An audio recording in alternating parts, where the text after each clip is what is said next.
Hello दोस्तों, सभी दोस्तों को सीएमए ई कोचिंग की तरफ से आदाब, अभिनंदन, नमस्कार, सत श्री अकाल। आई होप सारे फ्रेंड्स मजे में हो, सभी बहुत अच्छे से अपनी पढ़ाई चालू किए हुए हो, सभी बहुत ही जोरों शोरों से एग्जाम की तैयारियों में लगे हुए हो। डियर, आज का जो हमारा लेक्चर है, जो क्लास है, हम लोग जो है वो आप लोगों के लिए लेकर आए हैं सीएमए इंटर का जो एमसीक्यू जो पार्ट नंबर 2 है वो लेकर आए हैं। पार्ट नंबर 1 का जो हमारा लेक्चर था उसमें जो है वो हमने इनिशियल जो सीएमए इंस्टीट्यूट ने एमसीक्यू का जो एक पीडीएफ फाइल रिलीज किया है उसका जो है वो हमने 20 क्वेश्चन डिस्कस किया था लास्ट जो हमारा लेक्चर था।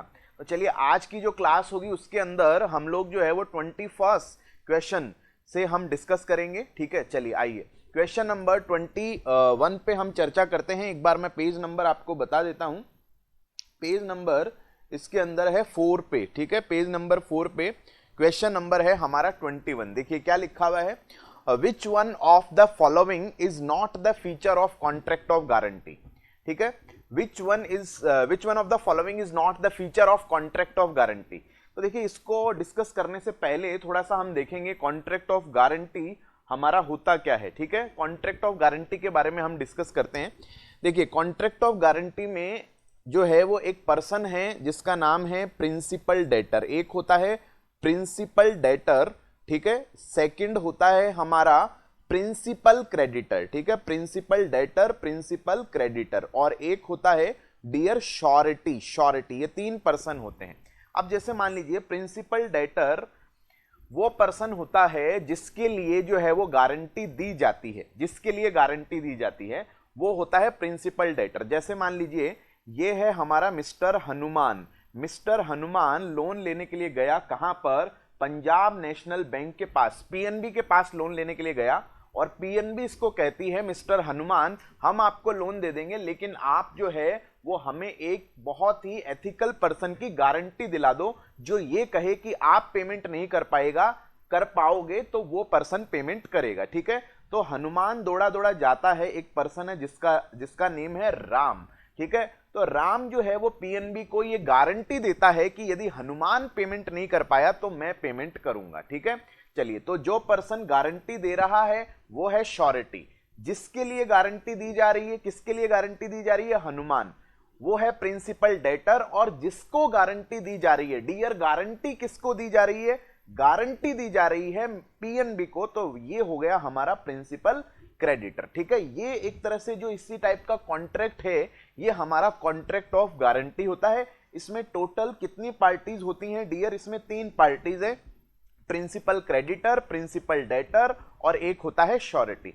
अब देखिए यहां पर सबसे पहले जब लोन का मैच्योरिटी डेट आएगा तो पंजाब नेशनल बैंक सबसे पहले अमाउंट मांगेगा मिस्टर हनुमान से। ठीक है, अब हनुमान पेमेंट नहीं कर पाया तो उसके बाद में वो श्योरिटी राम के पास जाएगा, यानी श्योरिटी की जो लाइबिलिटी होती है डियर कॉन्ट्रैक्ट ऑफ गारंटी में वो हमारी होती है सेकेंडरी, क्योंकि प्राइमरी लाइबिलिटी जो होती है वो प्रिंसिपल डेटर की होती है। ठीक है, अब ध्यान रखिएगा थर्ड जो इसमें पॉइंट आता है कि जो कॉन्ट्रैक्ट ऑफ गारंटी है, ठीक है, कॉन्ट्रैक्ट ऑफ गारंटी में मान लीजिए हनुमान लोन लेके आ गया पीएनबी से, उसके कुछ दिनों बाद में यदि राम उसके लोन के लिए गारंटी देता है तो वो गारंटी वैलिड नहीं होगी, क्योंकि ध्यान रखिएगा कॉन्ट्रैक्ट ऑफ गारंटी में जिस मोमेंट पे लोन लिया जाता है उसी टाइम पे गारंटी होनी चाहिए, कॉन्करेंट होना चाहिए। ठीक है, ऐसा नहीं कि लोन पहले लिया हुआ है, लोन पहले से एग्जिस्ट कर रहा है, उसके लिए श्योरिटी गारंटी दे रहा है तो वो इनवैलिड होगा। ठीक है, जिस टाइम पे लोन दिया जाता है उसी टाइम पे श्योरिटी गारंटी देगा प्रिंसिपल क्रेडिटर को। ठीक है डियर, अब देखिए हम इसमें डिस्कस करते हैं which one of the following is not the feature of contract of guarantee. There are 2 parties in this contract. ये गलत है ये वाला फीचर। अब इसमें थोड़ा सा दिक्कत है, देखिए इसमें 2 ऑप्शन गलत निकल रहे हैं, तो ये तो डेफिनेटली हमारा गलत हो गया कि 2 पार्टीज नहीं होती हैं। ठीक है, यहां पे 3 पार्टीज होती हैं, ये फीचर नहीं है। The liability of surety secondary, ये हमने अभी पढ़ा है कि श्योरिटी की लाइबिलिटी सेकेंडरी होती है। श्योरिटी की लाइबिलिटी तभी अराइज होगी जब प्रिंसिपल डेटर अपने जो है वो कमिटमेंट को पूरा नहीं कर पाएगा। सी है there is an existing debt for which the surety gives guarantee to the creditor on behalf of principal debtor। ये भी फीचर नहीं है, एग्जिस्टिंग डेट नहीं होना चाहिए। डेट पहले से एग्जिस्टिंग नहीं होना चाहिए डियर। यदि पहले ही लोन लिया जा चुका है, उसके बाद में कुछ दिनों बाद श्योरिटी गारंटी दे रहा है, तो वो गारंटी इनवैलिड है। Guarantee at the time of taking of loan ही दी जानी चाहिए प्रिंसिपल क्रेडिटर को। तो ध्यान रखना, डेट पहले से एग्जिस्ट नहीं होना चाहिए।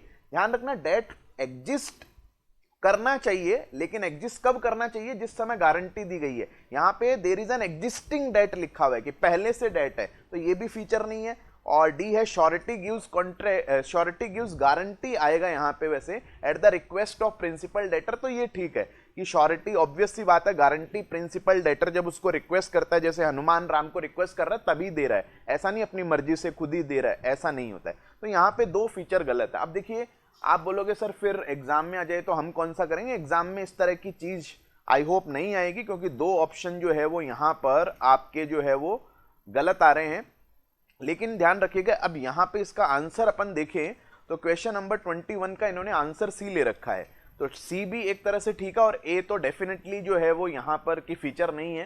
तो दोनों ही ऑप्शन जो है वो गलत है। एग्जाम में यदि मान लीजिए इन दोनों में से एक ही ऑप्शन आपके आएगा, तो जो ऑप्शन आएगा आपको उसी पे टिक मार्क करना है और आगे बढ़ना है, ठीक है। चलिए डियर, आगे चलते हैं। आई होप डियर आप लोग जो है वो जोरों शोरों से जो है वो क्लास देख रहे हो। क्वेश्चन नंबर 22 पर चर्चा करते हैं। इसमें लिखा हुआ section 27 of the sales of goods act 1930, the term goods does not include. देखिए, सेल्स ऑफ गुड्स एक्ट 1930 में गुड्स की डेफिनेशन डियर बताई गई है, ठीक है। क्योंकि अब देखिए, गुड्स की डेफिनेशन वहां पे क्या है? Goods includes every kind of movable property. हर तरह की मूवेबल प्रॉपर्टी को गुड्स माना जाता है, एक्सेप्ट वहां पर किस किस को अपन निकालते हैं? एक तो मनी, क्योंकि आप खुद सोचो मनी का कैसे सेल और परचेज हो सकता है, ठीक है। और एक एक्शनेबल क्लेम। एक्शनेबल क्लेम वो होते हैं जिनके ऊपर आप एक्शन लेके अपनी रिकवरी कर सकते हो। जैसे आपका डेट है, कोई आपने किसी को दे रखा, उस पर आप एक्शन लेके अपनी रिकवरी कर सकते हो। इन दो चीजों को गुड्स नहीं माना जाता, बाकी सारी मूवेबल प्रॉपर्टी को गुड्स माना जाता है सेल्स ऑफ गुड्स एक्ट में। यानी जितनी भी मूवेबल प्रॉपर्टी की सेल होगी, एक्सेप्ट मनी और एक्शनेबल क्लेम की तो हो ही नहीं सकती, तो उस पर सेल्स ऑफ गुड्स एक्ट के प्रोविजन अप्लाई होंगे। इमूवेबल प्रॉपर्टी गुड्स में कवर नहीं होती, यहां पे सेल्स ऑफ गुड्स एक्ट नहीं लगता है। और देखिए, ये तीनों चीजें भी आपने पढ़ा होगा, ये गुड्स मानी जाती है। स्पेसिफिकली जो है वो हमारे एक्ट में लिखा हुआ है, stocks and share, growing crops, जो स्टैंडिंग क्रॉप्स होती है, ग्रास होती है, ठीक है, वो सारी चीजें भी गुड्स मानी जाती है। Patent, goodwill, copyright, old coins को गुड्स माना जाता है। करंट में जो मनी चल रही है उसको गुड्स नहीं माना जाता। ये चीजें स्पेसिफिकली लिखी हुई है, क्योंकि इन चीजों को लेके कंफ्यूजन आता है, लोगों को पता नहीं है गुड्स है या नहीं है। तो आपको पता होगा कि ये तीनों ही चीजें जो है वो गुड्स है, यानी कि ऑप्शन डी यहां पे हमारा करेक्ट होगा, नीदर ए नॉर बी और नॉर सी, क्योंकि गुड्स में तीनों ही चीजें इंक्लूड होती हैं डियर, ठीक है।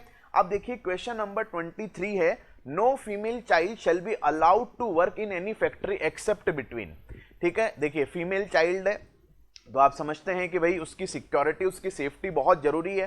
तो हमारे फैक्ट्रीज एक्ट में क्लियर कट ये बात लिखी हुई है कि जो फीमेल चाइल्ड है उसको जो है वो आप सुबह 8 बजे से पहले नहीं बुला सकते और शाम को 7 PM के बाद में उससे आप वर्क नहीं करवा सकते। तो यहां पर जो ऑप्शन है हमारा ए यहां पे करेक्ट होगा। आई होप गाइज आपको समझ में आ गया होगा।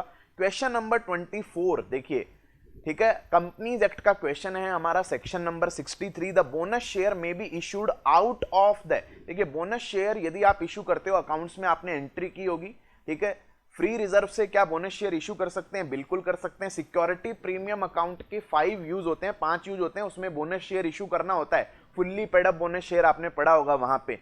और सीआरआर का तो केवल और केवल एकमात्र जो यूज होता है वो बोनस शेयर इशू करने में ही होता है। तो ये तीनों जो सोर्सेज हैं ये आपके जो है वो क्या है, बोनस शेयर इशू करने के काम में आ सकते हैं। आपने एंट्री की होगी फ्री रिजर्व अकाउंट डेबिट, ठीक है, सिक्योरिटी प्रीमियम अकाउंट डेबिट, ठीक है, CRR account debit, and then उसके बाद में आप करते हो टू बोनस शेयर कैपिटल या बोनस शेयर होल्डर्स, उस तरह से। तो ये तीनों ही सोर्सेज का हम यूज कर सकते हैं क्या इशू करने के लिए? बोनस शेयर इशू करने के लिए। Free reserve, security premium and capital, redemption reserve account. और ध्यान रखना, सीआरआर का तो यूज ही केवल बोनस शेयर इशू करने में होता है, क्योंकि वो कैपिटल को कम करने के बाद में बनाया जाता है, तो कैपिटल बढ़ाने के लिए ही बाद में उसका यूज होता है। इसलिए तीनों रिसोर्सेज का हम यूज कर सकते हैं, ठीक है। आइए क्वेश्चन नंबर अब नेक्स्ट है 25। देखिए, यहां पर क्या लिखा हुआ है, ये क्वेश्चन है हमारा कंपनीज एक्ट का सेक्शन 105 से रिलेटेड प्रॉक्सी का जो सेक्शन है। डियर क्या होता है, आपको पता है कि कंपनी की जब जनरल मीटिंग होती है तो उस जनरल मीटिंग में कंपनी के शेयर होल्डर को पर्सनली प्रेजेंट होना जरूरी नहीं है। ठीक है, मान लीजिए शेयर होल्डर एक बहुत ही इंपॉर्टेंट काम में बिजी है, तो वो अपना प्रॉक्सी यानी अपनी जगह अपने किसी रिप्रेजेंटेटिव को वो क्या कर सकता है, भेज सकता है कंपनी में, जो कंपनी में जाकर उसको मीटिंग में जो है वो उसको रिप्रेजेंट करेगा और वोटिंग बाय पोल होती है, उसमें वो वोट कर सकता है अपने मेंबर के बिहाफ पे। ये चीज आपने सेक्शन 105 में पढ़ी है। अब देखिए क्या होता है, जैसे सपोज करो एक कंपनी की जनरल मीटिंग हो रही है हमारी, मान लीजिए 25 दिसंबर 2020 को। अब उस दिन क्या हुआ, एक है मिस्टर जय। ठीक है, मिस्टर जय is the share holder of company and mister जय इज बिजी, वो एक बिजी पर्सन है, किसी काम में बहुत ज्यादा बिजी है। He appointed Mr Veeru as his proxy, कि मिस्टर वीरू को उसने प्रॉक्सी अपॉइंट किया। वीरू जो है वो कंपनी में 25 तारीख को ही जा रहा है, तो कंपनी का गार्ड बोलता है हाँ भाई कहाँ जा रहे हो, बोला उस शेयर होल्डर का मैं प्रॉक्सी हूं, लो बात करा देता हूं। तो ऐसा थोड़ी होगा, नहीं। यदि आप प्रॉक्सी अपॉइंट करना चाहते हो तो सेक्शन 105 बोलती है कि मीटिंग स्टार्ट होने के, जैसे 25 दिसंबर 2020 को अपना मीटिंग 10 AM को स्टार्ट हो रहा है, तो एटलीस्ट 48 आवर्स पहले आपको एक प्रॉक्सी फॉर्म कंपनी को डिपॉजिट करवाना पड़ता है। उसमें बताना पड़ता है कि हाँ भाई ये पर्सन जो है वो मेरा प्रॉक्सी बनकर आएगा। ठीक है, यानी 23 दिसंबर 2020 को 10 बजे तक 10 AM तक आपको एक प्रॉक्सी फॉर्म कंपनी को देना पड़ेगा, क्योंकि 48 आवर्स पहले तो कंपनी को उसमें फिर मेंबर्स जो है वो, बाकी आपने पढ़ा होगा बाद में कि मेंबर्स को स्क्रूटनी भी कर सकते हैं, कंपनी भी कुछ चेक करेगी कि हाँ भाई सही है या नहीं है। तो एटलीस्ट 48 आवर्स पहले यदि कोई मेंबर अपने प्रॉक्सी को अपॉइंट करना चाहता है तो उसका प्रॉक्सी फॉर्म कंपनी को डिपॉजिट करवाना पड़ेगा, तभी वो प्रॉक्सी कंपनी में, कंपनी के मीटिंग में उस मेंबर का रिप्रेजेंटेशन कर पाएगा। तो डियर क्वेश्चन नंबर 25 यही है कि कोई भी पर्सन यदि अपना प्रॉक्सी अपॉइंट करना चाहता है तो जो प्रॉक्सी फॉर्म है कंपनी के रजिस्टर्ड ऑफिस पे मीटिंग स्टार्ट होने के एटलीस्ट 48 आवर्स पहले डिपॉजिट कराना पड़ेगा। तो क्वेश्चन 25 का आंसर ऑप्शन सी हमारा करेक्ट होगा। ठीक है, आइए अब आगे चलते हैं अगले पड़ाव पर। क्वेश्चन नंबर 26 है, the minimum number of designated partner in an LLP shall be. LLP act 2008 में हमारा लिखा हुआ है कि भाई एलएलपी एक्ट में जो एलएलपी होती है उसमें कम से कम 2 डेजिग्नेटेड पार्टनर चाहिए। डेजिग्नेटेड पार्टनर का काम क्या होता है, क्योंकि एलएलपी में कुछ लीगल कंप्लाइंसेज होती हैं जो पूरी करनी पड़ती हैं, तो जो लीगल कंप्लाइंसेज होती हैं, रजिस्ट्रार को कुछ डॉक्यूमेंट्स फाइल करना और वो सब चीजें, वो सब करने की जिम्मेदारी एलएलपी के डेजिग्नेटेड पार्टनर की होती है। और डेजिग्नेटेड पार्टनर एटलीस्ट कितने होने चाहिए, 2 डेजिग्नेटेड पार्टनर होने चाहिए। याद करो आप, एलएलपी एक्ट में हम लोगों ने पढ़ा था। तो 26 का ऑप्शन नंबर बी हमारा करेक्ट होगा। ठीक है, आइए अब नेक्स्ट आगे चलते हैं। डियर नेक्स्ट क्वेश्चन है क्वेश्चन नंबर 27, जो कहता है एट एवरी एजीएम में कम से कम कितने नंबर ऑफ डायरेक्टर्स जो हैं वो रिटायर होंगे। याद कीजिए कंपनीज एक्ट का सेक्शन 152(6) का ये क्वेश्चन है हमारा। तो 152(6) में क्या था, कंपनी में जितने भी टोटल नंबर ऑफ डायरेक्टर्स होते हैं उसका 2/3 पहले रोटेशनल होते हैं। जैसे फॉर एग्जांपल कंपनी में 15 डायरेक्टर्स हैं तो उसका 2/3 रोटेशनल होंगे। ठीक है, यानी कि 10 रोटेशनल डायरेक्टर्स होंगे। अब इसमें ध्यान रखना, इंडिपेंडेंट डायरेक्टर कभी भी रोटेशनल नहीं होता, क्योंकि उसके बेचारे का तो इंटरेस्ट ही नहीं है ना, तो उस पे आप क्यों गाज गिरा रहे हो। ठीक है, उसको बैठा रहने दो कंपनी में। अब ये जो 10 डायरेक्टर्स होते हैं इसका 1/3 अपन रिटायर करते हैं।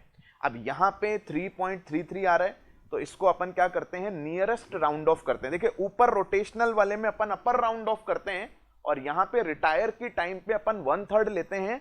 जो भी रोटेशनल डायरेक्टर है उसका अपन 1/3 डायरेक्टर को रिटायर करते हैं। दोनों सेम डेट का अपॉइंटमेंट है, तो आपको पता होगा जो सबसे पहले लॉन्गेस्ट पीरियड सर्व किया है उसको हम रिटायर करते हैं। तो 1/3, ठीक है, 2/3 रोटेशनल होता है, रिटायर के लिए हमेशा 1/3 होगा। तो इसका ऑप्शन क्या होगा, 1/3। क्वेश्चन नंबर 27 का जो आंसर होगा वो होगा ए। ठीक है, आई होप सबको समझ में आ गया होगा। अब देखिए बहुत ही सिंपल सा, बहुत ही चुन्नू मुन्नू क्वेश्चन आया है। अब the minimum number of directors for a public company. ये आप बचपन से पढ़ते आ रहे हो कि प्राइवेट कंपनी में एटलीस्ट 2 डायरेक्टर चाहिए और पब्लिक में 3 चाहिए। सर पब्लिक में ज्यादा क्यों, अरे पब्लिक कंपनी थोड़ी बड़ी है तो उसको संभालने में थोड़ा सा ज्यादा जो है वो मैनेजमेंट चाहिए, तो इसलिए हम कहते हैं पब्लिक कंपनी में एटलीस्ट 3 डायरेक्टर्स होने चाहिए, राइट। आइए क्वेश्चन नंबर अब है 29, एथिक्स का क्वेश्चन है। This is not one of the 7 principles of public life, कि पब्लिक लाइफ के 7 प्रिंसिपल होते हैं, ठीक है डियर। पब्लिक लाइफ के जो प्रिंसिपल होते हैं, 7 प्रिंसिपल आपने याद किए होंगे, ठीक है।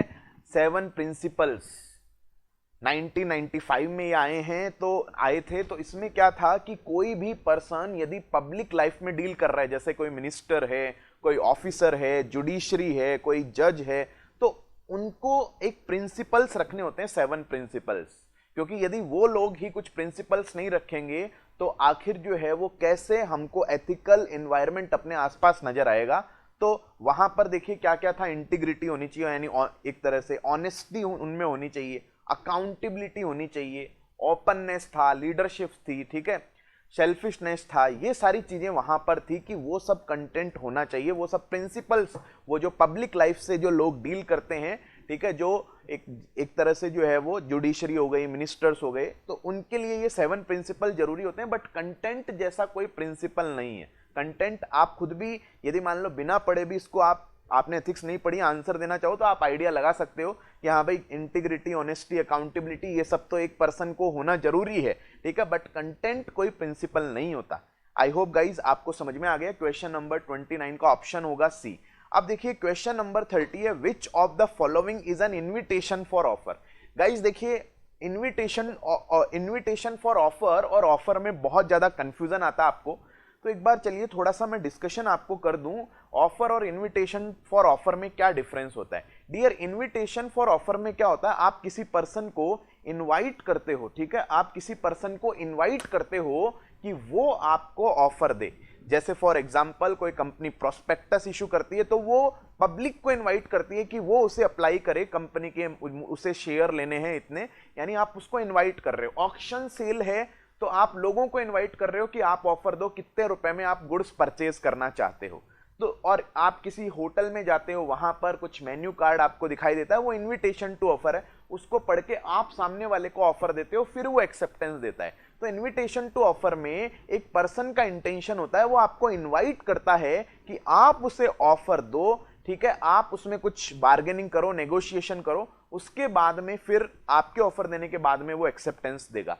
ऑफर में क्या होता है, आपका जो इंटेंशन होता है वो इमीडिएटली सामने वाले को बाइंड करना होता है। जैसे मैं बोलता हूं ये पेन आप जो है 1000 रुपीज में परचेज करोगे क्या, सो दिस इज ऑफर, ये एक ऑफर है, क्योंकि यहां पे मैं सिर्फ आपकी हाँ या ना चाह रहा हूं, मैं इमीडिएट आपको बाइंड करना चाह रहा हूं, ऐसा नहीं कि मैं आपसे कुछ ऑफर चाह रहा हूं। तो ऑफर में इंटेंशन इमीडिएट बाइंड करने का होता है। इन्विटेशन टू ऑफर में आप सामने वाले को इन्वाइट करते हो कि वो आपको ऑफर दे, बाद में आप उसको एक्सेप्टेंस दोगे। तो देखिए इसमें क्या है, ऑप्शन ए है tender for supply of goods at a certain time. याद करो हमने पढ़ा था स्टैंडिंग, ओपन, कंटिन्यूइंग ऑफर, उसमें आता है कि यदि मान लीजिए tender for supply of goods at a certain time है तो वो एक स्टैंडिंग, ओपन और कंटिन्यूइंग ऑफर की कैटेगरी में आता है। तो ये तो हमारा ऑफर है। रिक्वेस्ट फॉर लोन, आपने जो है वो बैंक को कहा कि भाई हमें ये लोन चाहिए, अब बैंक की ऑब्वियस सी बात है आप हाँ या ना चाह रहे हो, उसमें ऐसा कुछ नहीं है कि वो आपको ऑफर देगी, नहीं नहीं, आपने ऑफर दे दिया, अब वो एक्सेप्टेंस देगी, तो दिस इज ऑफर, ठीक है। सी है bid in an auction sale. देखो ऑक्शन सेल है वो इनविटेशन टू ऑफर है, हमने बिड लगाया 10 लाख रुपीज में हमें गुड्स लेना है, तो वो क्या है, ऑफर है।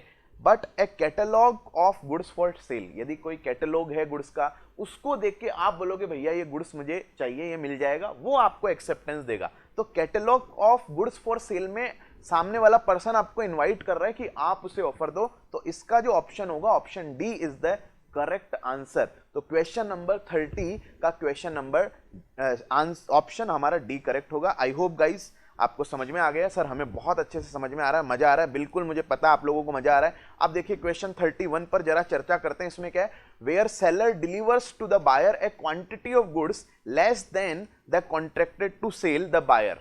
अब देखिए यहाँ पे सेल्स ऑफ गुड्स एक्ट का क्वेश्चन है। याद कीजिए कि सेलर यदि बायर को कुछ गुड्स देता है, ठीक है, और उसमें वहां पे दो तरह के प्रोविजंस आते हैं कि या तो ज्यादा लेसर क्वांटिटी दे सकता है या फिर जो है वो हायर क्वांटिटी उसको दे सकता है। तो देखिए लेसर क्वांटिटी में क्या होता है, for example mister x seller है और मिस्टर वाई यहाँ पे बायर है। y ने कहा था x को कि मुझे किसी गुड्स के आप 100 पीस दे देना, और x मान लीजिए उसको 500 पीस देता है, तो y के यदि ज्यादा क्वांटिटी दे रहा है तो y के पास ऑप्शन है पूरा रख सकता है या पूरा रिजेक्ट कर सकता है, कॉन्ट्रैक्टेड जितना मंगाया था उतना रख सकता है, बाकी रिजेक्ट कर सकता है। 100 पीस मंगाया था, 50 दे रहा है, तो y के पास ऑप्शन है कि 50 रिजेक्ट कर सकता है, 50 एक्सेप्ट कर सकता है। तो बायर यहां पे में रिजेक्ट देम, बायर उस गुड्स को रिजेक्ट भी कर सकता है यदि लेसर क्वांटिटी यदि सेलर बायर को सप्लाई करता है। ठीक है, आई होप गाइज आपको बात समझ में आ चुकी है। तो बेस्ट ऑप्शन हमारा ए होगा, क्लियर कट आपको देखते ही बन रहा है।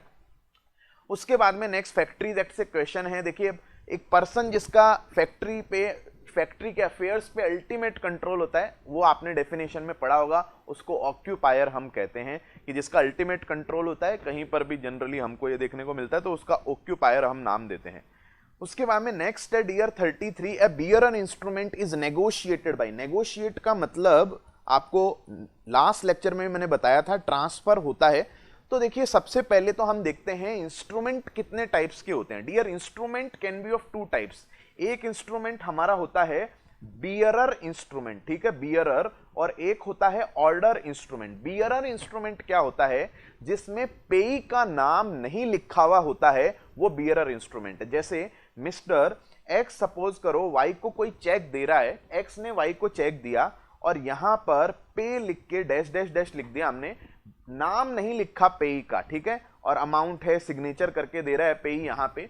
तो this is called as bearer, कि भाई यहां पे जिसको अमाउंट मिलना उसका नेम नहीं लिखा हुआ, तो जिसके हाथ में वो इंस्ट्रूमेंट होगा वो उस इंस्ट्रूमेंट का अमाउंट क्लेम कर सकता। ऑर्डर में क्या होता है, जो एक स्पेसिफिक पर्सन को दिया जाता है, जैसे पे हमने यहाँ पे जो है वो वाई का नेम यहाँ पे लिख दिया, तो वो डियर हमारा बताओ क्या हो गया, ये ऑर्डर इंस्ट्रूमेंट है जिसमें पे का नाम लिखा हुआ है। अब देखिए, यदि किसी चेक में पे का नाम लिखा हुआ है और वाई ये इंस्ट्रूमेंट आगे जेड को देना चाहता है, तो भाई डिलीवरी तो देनी पड़ेगी। डिलीवरी मतलब आपको उसको फिजिकली तो हैंडओवर करना पड़ेगा, और एंडोर्समेंट भी होगा।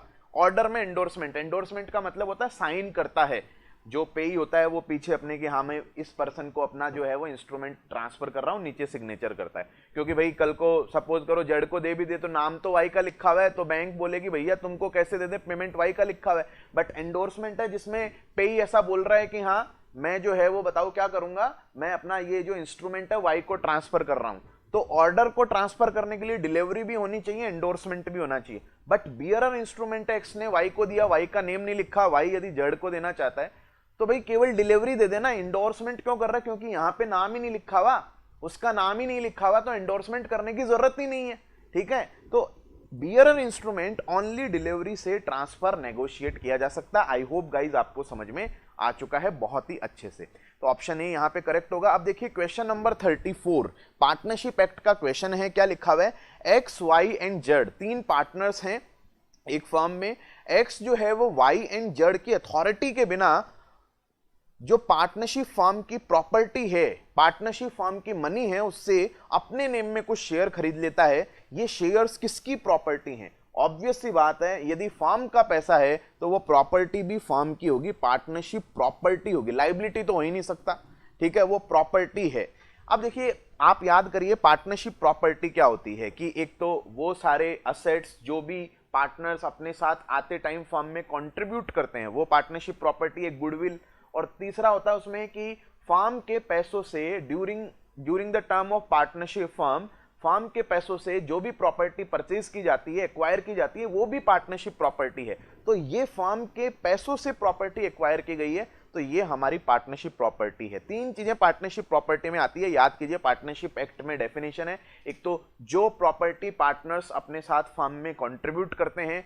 दूसरा बताओ क्या होता है कि जिन पैसों से, फर्म के पैसों से यदि during the term of firm कुछ प्रॉपर्टी परचेज की जाती है तो उसको भी पार्टनरशिप प्रॉपर्टी कहा जाता है। एंड थर्ड जो आता है वो गुडविल आता है। तो ये फर्म के मनी से प्रॉपर्टी परचेज की गई है, so this is called as partnership property. ठीक है, तो ऑप्शन बी यहां पे करेक्ट होगा। नेक्स्ट देखिए क्वेश्चन 35 है, business ethics calls for avoidance of. कि भाई देखिए एथिक्स क्या होता है कि एक प्रॉपर आप जो है वो एथिकल बिहेवियर करो, आप जो है वो एक प्रॉपर सिंसियरिटी से काम करो, और किसी भी तरह से जो है वो अपने कुछ एक्शंस हैं उससे जो है वो किसी को मिसलीड मत करो, कुछ किसी को कुछ नुकसान नहीं पहुंचाओ, वही बिजनेस एथिक्स है। देखिए कंपटीशन को अवॉइड कर देंगे तो लोगों के लिए उल्टा बुरा ही होगा, ठीक है। पब्लिसिटी, क्यों पब्लिसिटी कर सकते हैं, सेल्फ इंटरेस्ट तो ठीक है हर आदमी का होता है, लेकिन मोनोपोली यदि आप करोगे तो फिर वो बताओ कहां पे बिजनेस एथिक्स है। तो बिजनेस एथिक्स बोलती है कि आप मोनोपोली नहीं लेके आओ, क्योंकि मोनोपोली यदि आप नहीं कर रहे हो, ज्यादा प्राइसेस नहीं ले रहे हो, तो वो एक तरह से बिजनेस एथिक्स है। तो बिजनेस एथिक्स हमेशा मोनोपोली को अवॉइड करने की बात करती है। बाकी तो ठीक है, कंपटीशन है तो बढ़िया है, पब्लिसिटी क्यों नहीं करेगा, एक बिजनेसमैन करेगा, सेल्फ इंटरेस्ट उसका होगा, लेकिन मोनोपोली होगी वो एक एथिकल एक्शन नहीं है। तो ऑप्शन सी यहां पर करेक्ट होगा, ठीक है। अब देखिए क्वेश्चन नंबर 36 है, business ethics has a, obvious सी बात है, यूनिवर्सल एप्लीकेशन है, पूरी दुनिया में लागू होती है। ऐसा नहीं कि बिजनेस एथिक्स जो है वो केवल यूएसए में लागू होती है, हमारे इंडिया में नहीं, हमारे इंडिया में जैसा चाहे कस्टमर को लूट लो, ना ना ना, ऐसा नहीं होता है डियर, बिजनेस एथिक्स यूनिवर्सल होती है, ठीक है। कॉन्ट्रैक्ट क्या होता है, बहुत ही बच्चे वाला क्वेश्चन आ गया है। Contract is a combination of, आपको पता है कॉन्ट्रैक्ट में सबसे पहले ऑफर आता है, ऑफर प्लस एक्सेप्टेंस प्रॉमिस होता है, प्रॉमिस में कंसिडरेशन है तो वो एग्रीमेंट होता है, एग्रीमेंट एनफोर्शिएबल बाय लॉ, यानी जो अच्छे काम के लिए होता है जिसको लॉ रिकॉग्नाइज करता है, तो एग्रीमेंट एनफोर्शिएबल बाय लॉ वही कॉन्ट्रैक्ट होता है। तो क्वेश्चन 37 का जो ऑप्शन है वो डियर हमारा क्या होगा, सी ऑप्शन करेक्ट होगा, ठीक है। चलिए डियर नेक्स्ट क्वेश्चन है, क्वेश्चन नंबर 38 हमारा, वो क्या कह रहा है, a proper foundation of ethics requires a standard of dash dash dash to which all goals and actions can be compared to. देखिए एथिक्स का मतलब ही क्या होता है, एथिक्स का मतलब ही वैल्यूज होता है, कि एथिक्स का मतलब बिजनेस में वैल्यूज का मतलब कि कोई कस्टमर आपके यहाँ पे आ रहा है, उससे आप प्रॉपर तरीके से बात कर रहे हो, उससे चीट नहीं कर रहे हो, उसको प्रॉपर क्वालिटी का गुड्स दे रहे हो, प्राइस से ज़्यादा नहीं ले रहे, ठीक है। तो आपके जो वैल्यूज होते हैं, आपके जो बिलीव्स होते हैं, वही एथिक्स होती है। तो इसमें लिखा हुआ है ethics requires a standard of, देखिए अब वैल्यूज है, लाइफ है, लिविंग है, स्पीच है, अब कुछ मन में फीलिंग ही अपने आप ही वैल्यू को देख के आ रही है, क्योंकि स्टैंडर्ड ऑफ वैल्यू जो हमारे संस्कार होते हैं, जो वैल्यूज होती हैं, बिलीव्स होते हैं, कि कस्टमर आता है तो हम उसको वेलकम करते हैं, ठीक है, जाता है तो उसको थैंक यू कहते हैं, एम्प्लॉइज को प्रॉपर टाइम पे हम सैलरी देते हैं, जो हमारे वैल्यूज होते हैं, स्टैंडर्ड ऑफ वैल्यूज, वही एथिक्स होते हैं। तो एथिक्स कहता है कि आपको बिजनेस में स्टैंडर्ड्स ऑफ वैल्यू आपको रखने पड़ेंगे, ये जो है वो फाउंडेशन है हमारे एथिक्स का, ठीक है। तो ऑप्शन ए हमारा यहाँ पे करेक्ट होगा वैल्यू का। नेक्स्ट क्वेश्चन है डियर, वो है the provision regarding maximum number of members in partnership are given in. Dear partnership firm में मैक्सिमम नंबर ऑफ पार्टनर्स आप सभी लोगों को पता है 50 होते हैं, लेकिन अब वो ये चीज कौन से एक्ट में बताई गई है कि पार्टनरशिप फर्म में मैक्सिमम नंबर ऑफ पार्टनर्स 50 होंगे। तो डियर ये जो चीज है वो कंपनीज एक्ट की सेक्शन 464 में, याद कीजिए हमने पढ़ा है सेक्शन 464 में कि maximum number of partners in partnership firm जो है वो 50 होते हैं, ठीक है। अभी क्या होता है कि बहुत सारे बच्चे इंटरव्यू देने के लिए जाते हैं, मेरे एक स्टूडेंट से इंटरव्यू में एक क्वेश्चन पूछा था कि बताओ कि मैक्सिमम नंबर ऑफ पार्टनर्स एक पार्टनरशिप फर्म में कितने होते हैं, तो स्टूडेंट ने बता दिया, फिर पूछा पार्टनरशिप एक्ट की कौन सी सेक्शन में ये लिखा हुआ है, तो वो पार्टनरशिप एक्ट में है ही नहीं, कंपनीज एक्ट की सेक्शन 464 पार्टनर्स कितने होंगे पार्टनरशिप फर्म में, उसका मैक्सिमम नंबर ऑफ पार्टनर्स बताती है। आई होप गाइज आपको समझ में आ गया। चलिए नेक्स्ट है question number 40, X and Y agrees to divide the profits of business in equal share but the loss if any is to be borne by X only, the partnership agreement is. Dear याद करिए आपने partnership act में पढ़ा था कि profit share होना जरूरी है पार्टनरशिप के लिए।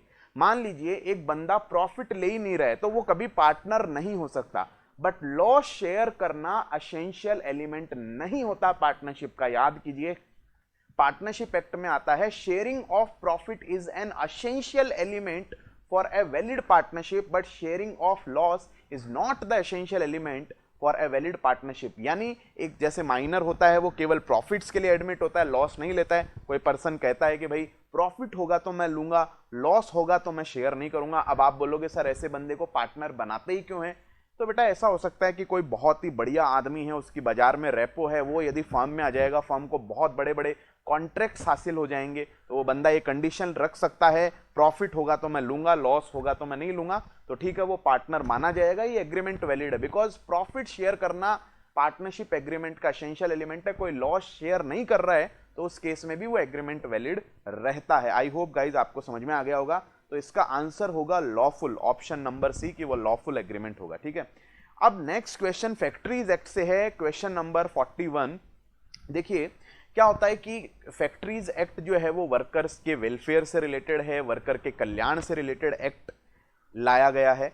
तो देखिए वर्कर्स को कई बार फैक्ट्री में चोट लग सकती है, कुछ इमरजेंसी सिचुएशंस हो सकती है, तो भाई फैक्ट्री के मालिक की जिम्मेदारी बनती है, उसके ऑक्यूपायर की जिम्मेदारी बनती है कि वो फैक्ट्री में फर्स्ट एड बॉक्सेस या कपबोर्ड जो है वो रखे, ताकि वर्कर्स को किसी कंडीशन में इंजरी होती है तो उस वर्कर्स को वहां पे प्रॉपर ट्रीटमेंट दिया जाए।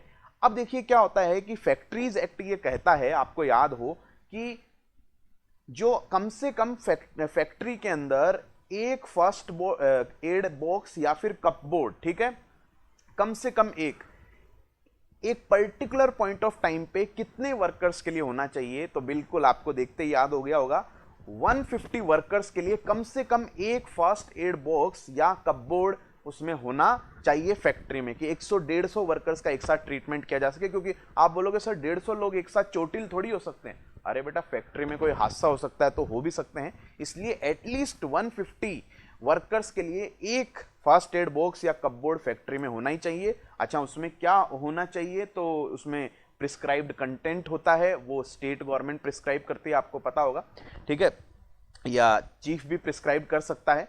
तो वो जैसे उसमें कुछ पट्टी होगी, कुछ मेडिसिन होगी, वो सब चीजें। हाँ 500 से ज्यादा है तो वो फिर एम्बुलेंस वाली सर्विसेज वो भी फिर फैक्ट्री पे अप्लाई होता है। ठीक है, तो यहां पर ऑप्शन जो है वो बी आपका होगा। अब देखिए क्वेश्चन नंबर 42 क्या कह रहा है, XYZ limited to which payment of wages act 1936 is applicable fixes the wages period of 36 days। अब ये वेजेस पीरियड क्या होता है डियर, तो ये आपको पता होगा वेजेस पीरियड क्या होता है। तो एक वर्कर को उसकी सैलरी कितने दिनों के अंतराल में मिलती है उसी को हम वेजेस पीरियड कहते हैं। जैसे मान लीजिए एक बंदा, एक फैक्ट्री में क्या होता है कि वर्कर को हर 30 दिन बाद में पेमेंट किया जाता है, तो वेजेस पीरियड 30 डेज हो गया। हर 40 दिन बाद में पेमेंट किया जाता है तो वेजेस पीरियड 40 डेज हो गया। हर 10 दिन बाद में पेमेंट किया जाता है तो वेजेस पीरियड 10 डेज हो गया। तो इसमें ऐसा लिखा हुआ है कि एक XYZ लिमिटेड है जो अपने वर्कर्स का वेजेस पीरियड जो है वो 36 डेज जो है वो करना चाहती है। आप एक कॉस्ट मैनेजमेंट अकाउंटेंट हो कंपनी के, आप कंपनी को एडवाइस दो। तो डियर एक बात बताओ, ये जो पेमेंट ऑफ वेजेस एक्ट है ये वर्कर के वेलफेयर के लिए आया है या नहीं आया है, और हम यदि उसमें ऐसा कोई प्रोविजन क्या लगा सकते हैं जो वर्कर के लिए उल्टा हानिकारक हो? ना बेटा ना। आप खुद सोचिए, अरे एक वर्कर है बेचारा, घर बार चला रहा है, ठीक है, उसको 30 दिन से ज्यादा तो डिले का मतलब ही नहीं होना चाहिए, कि भाई कम से 30 दिन का मैक्सिमम पीरियड होना चाहिए। उससे ज्यादा आप करोगे तो फिर तो वर्कर का शोषण हो रहा है। आप तो बोल दोगे फिर तो 350 दिन बाद में मिलनी चाहिए उसको सैलरी, तो एक साल बेचारा ऐसे ही घर बार चलाए लोगों से पैसे मांग के, क्या ऐसा होना चाहिए? नहीं। तो ये वर्कर के वेलफेयर के लिए एक्ट आया, तो वर्कर के अगेंस्ट में नहीं जा सकता। तो हम company payment of wages act में लिखा हुआ है कि आप याद करिए सेक्शन 4(2) में कि कभी भी जो वेजेस पीरियड है वो 1 मंथ से ज्यादा नहीं होना चाहिए। ठीक है, तो ऑप्शन इसका बी होगा, 30 डेज से ज्यादा कभी भी वेजेस पीरियड आपका नहीं हो सकता, किसी भी हालत में नहीं हो सकता। ठीक है, चलिए उसके बाद में नेक्स्ट है क्वेश्चन नंबर 43। देखिए इसमें लिखा हुआ है कि कोई भी प्रॉमिसरी नोट है, बिल्स ऑफ एक्सचेंज है, यदि मान लीजिए पब्लिक हॉलीडे आ गया और उस दिन मैच्योरिटी है, तो बताओ इंस्ट्रूमेंट कौन से डेट को ड्यू हुआ माना जाएगा। अब आप बोलोगे सर इसमें कुछ दिया हुआ नहीं है, नॉर्मल पब्लिक हॉलीडे है, ऑलरेडी पता है, या एक्सीडेंटल है। बेटा कुछ भी नहीं दिया हुआ तो उसको नॉर्मल ही मानते हैं हम। ठीक है, कुछ स्पेशली वो देगा कि एक्सीडेंटल है, अभी पता पड़ा है, तो उसको फिर इमरजेंसी वाला मानेंगे, अदरवाइज नॉर्मल हॉलीडे मानेंगे। अब देखिए यदि मान लीजिए आपको किसी इंस्ट्रूमेंट का जो मैच्योरिटी डेट है वो मान लीजिए 10 तारीख है, ठीक है, तो और उस दिन कोई पब्लिक हॉलीडे पड़ रहा है, तो फिर उस केस में उसका ड्यू डेट 9 तारीख हो जाएगा, 11 तारीख नहीं होगा ना डियर, 11 नहीं होगा, 9 होगा। 9 भी छुट्टी है तो फिर 8 हो जाएगा। ठीक है, अब एक्सीडेंटल, अब इमरजेंसी, अब जैसे मान लो 10 तारीख को सपोज करो कि कोई बहुत ही बड़ी हस्ती जो है वो अलविदा दुनिया से कह दिया, फिर पब्लिक हॉलीडे डिक्लेयर हो गया, तो भाई पुराना कहां से लेके आए, अब 9 तो चला गया, फिर उसमें तो आगे वाला ही होगा। ठीक है, यहां पे कुछ भी नहीं दिया हुआ है तो फिर उस केस में क्या हो जाएगा, सक्सीडिंग आगे वाला, प्रीसीडिंग पिछले वाला। कुछ भी नहीं दिया हुआ है तो नॉर्मल मानेंगे कि वो हमें ऑलरेडी पता था, तो इसलिए प्रीसीडिंग जो बिजनेस डे है वही मैच्योरिटी डेट होगा। ठीक है, आइए अब देखिए बोनस एक्ट से क्वेश्चन है कि एक एम्प्लॉई, हाँ जी, क्वेश्चन नंबर 44, एक एम्प्लॉई जिसको 15 ईयर्स का उसने एज कंप्लीट नहीं किया है तो उसको मिनिमम बोनस कितना मिलेगा। याद करो हमने मिनिमम बोनस पढ़ा था, यदि एक एम्प्लॉय की एज 15 साल से कम है, ठीक है, तो उसको बोनस मिलेगा 8.33% ऑफ सैलरी और वेजेस और ₹60 विच एवर इज हायर। और यदि बच्चा बड़ा हो गया तो बड़ा बोनस देंगे। बड़ा मतलब जिसकी एज 15 ईयर्स, 15 साल का भी हो गया तो भी डियर बड़ा बच्चा माना जाएगा। तो 15 साल या उससे ज्यादा उसकी एज, तो उस केस में 8.33% ऑफ सैलरी और वेजेस, 8.33% ऑफ सैलरी और वेजेस और ₹100 विच एवर इज हायर होगा। यहां पे 15 ईयर्स का एज कंप्लीट नहीं किया, इसका मतलब ऑप्शन बी हमारा यहां पे करेक्ट होगा। ठीक है, क्वेश्चन नंबर 45 ऊपर भी आ चुका था हमारा, वापस से एक बार देखिए आ रहा है कि एक एलएलपी में एटलीस्ट बेटा 2 डेजिग्नेटेड पार्टनर्स होते हैं। डेजिग्नेटेड पार्टनर्स का काम क्या होता है, वो लीगल कंप्लायंसेस को पूरा करते हैं। ठीक है, और ध्यान से यहां पे ये वर्ड, एक चीज आप ध्यान रखना, यहां के एमसीक्यू सॉल्व करने के लिए नहीं, who are individuals, designated partners individuals ही होने चाहिए। नॉर्मल पार्टनर्स इंडिविजुअल हो जरूरी नहीं है, बट डेजिग्नेटेड पार्टनर हमेशा इंडिविजुअल होने चाहिए। तो हर एलएलपी में एटलीस्ट 2 डेजिग्नेटेड पार्टनर होंगे और दोनों इंडिविजुअल, मतलब आप मैं जैसे लोग होंगे। ठीक है, ऐसा नहीं कि कोई आर्टिफिशियल पर्सन जो है वो डेजिग्नेटेड पार्टनर बन सकता है, ना डियर ना। ठीक है, चलिए उसके बाद में क्वेश्चन नंबर 46 देखिए क्या लिखा हुआ है।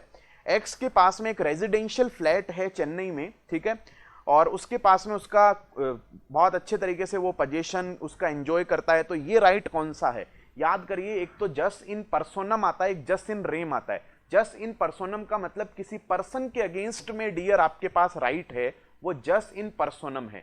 लेकिन पूरे वर्ल्ड के अगेंस्ट में आपके पास राइट होता है, वो जस्ट इन रेम होता है।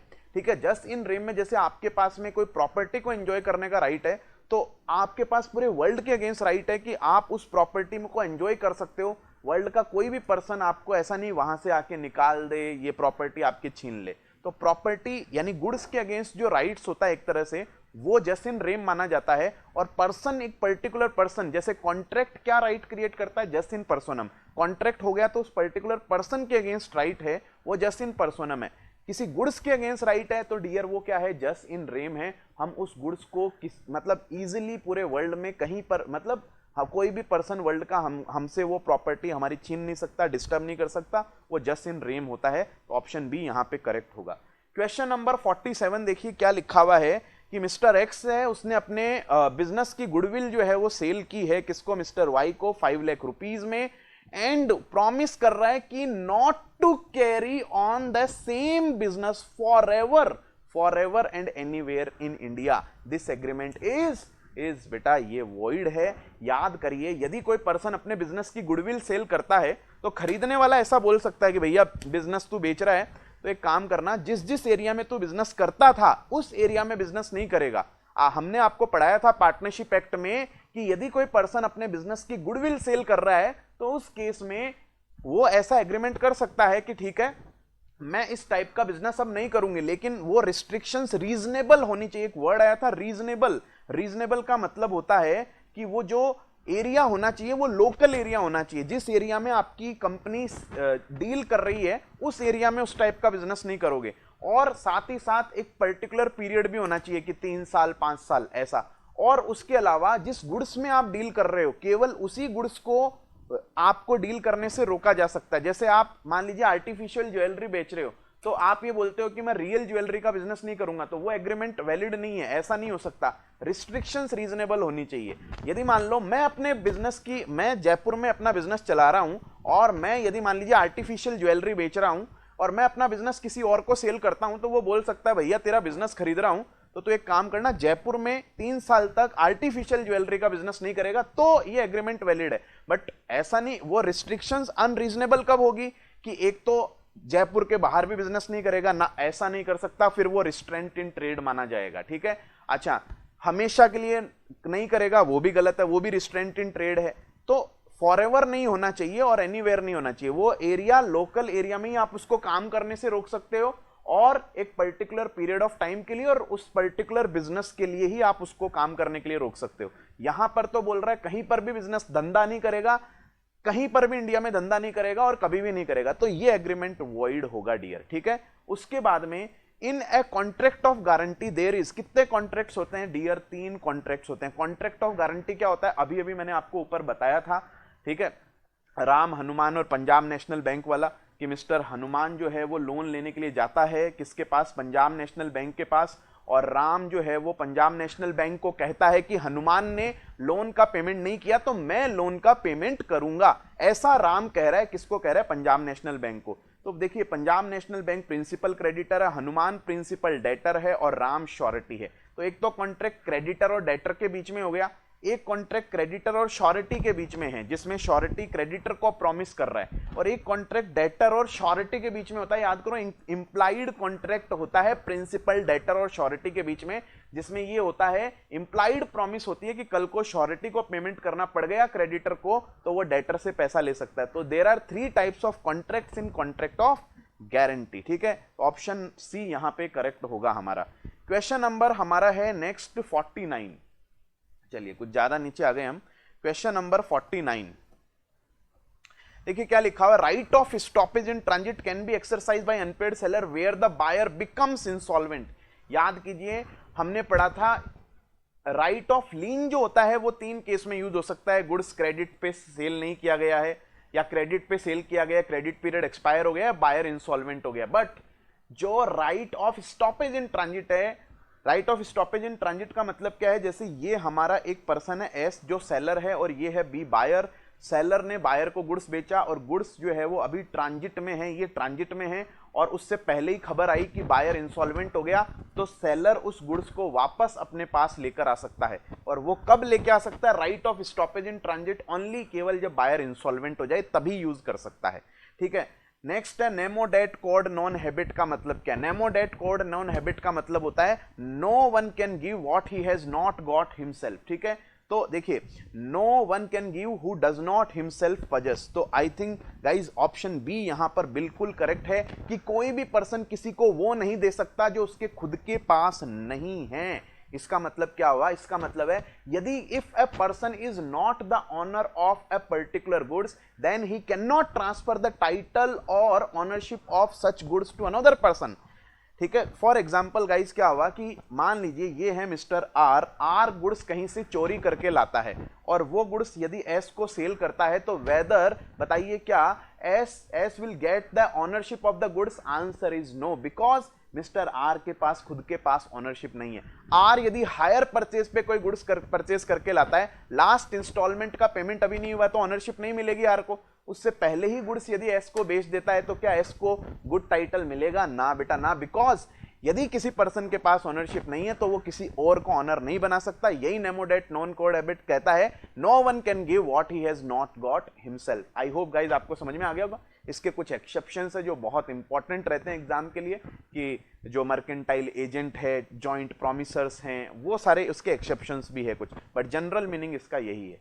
तो I hope guys you enjoyed our second lecture of MCQ practice. आपको बहुत मजा आया होगा, ठीक है। तो आज का जो हमारा सेशन है वो यहीं पर रखते हैं। आप सभी लोगों को थैंक यू, बाय बाय।